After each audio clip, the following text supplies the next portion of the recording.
le terrain ces dernières semaines dans le cadre de cette contre-offensive, mais qui n'avance pas vraiment sur le front Est. On voit ces quantités aussi d'armements occidentaux, des chars, des blindés qui sont détruits régulièrement par l'armée russe. Est-ce qu'on aurait sous-estimé finalement les capacités de l'armée russe qui contrôle quand même encore 1/5 du territoire ukrainien dans la partie Est?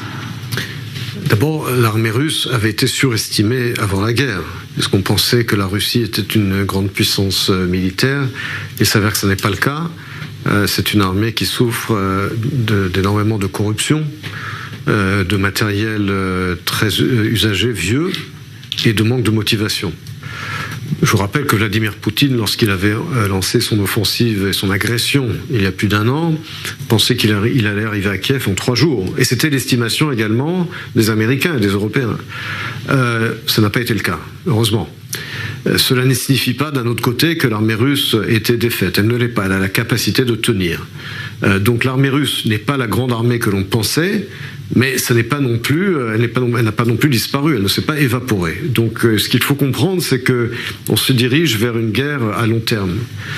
Ça n'est pas une guerre qui va être décidée dans les mois à venir par la contre-offensive ukrainienne. Cette contre-offensive, elle est très lente parce que les Russes ont une capacité de résistance. Et je crois qu'il faut s'habituer à l'idée que l'on va vers un conflit à long terme et qu'il faut adapter sa stratégie en conséquence.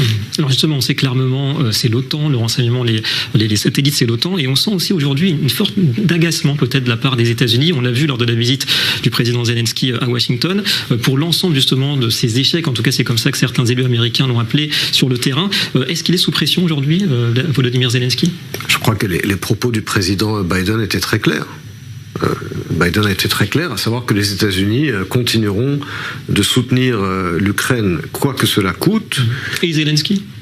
C'est ça la question finale. Il a parlé d'un soutien à l'Ukraine. Je ne connais pas d'autres présidents ukrainiens à ce stade. Et Biden a dit clairement, il a fait l'éloge du peuple ukrainien dans sa résistance, en disant très clairement que les États-Unis soutiendront l'Ukraine coûte que coûte. Après cela, je vous rappelle, Zelensky a également visité le Canada, et le Canada également a montré une très grande fermeté vis-à-vis de la Russie. Donc je pense qu'à ce stade, l'Occident continue d'être uni.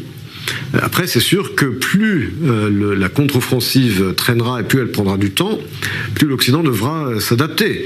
Et puis n'oubliez pas qu'il y a également la question des élections aux États-Unis. Il est clair que Poutine compte sur une éventuelle réélection de Donald Trump pour mettre fin justement à cette union occidentale.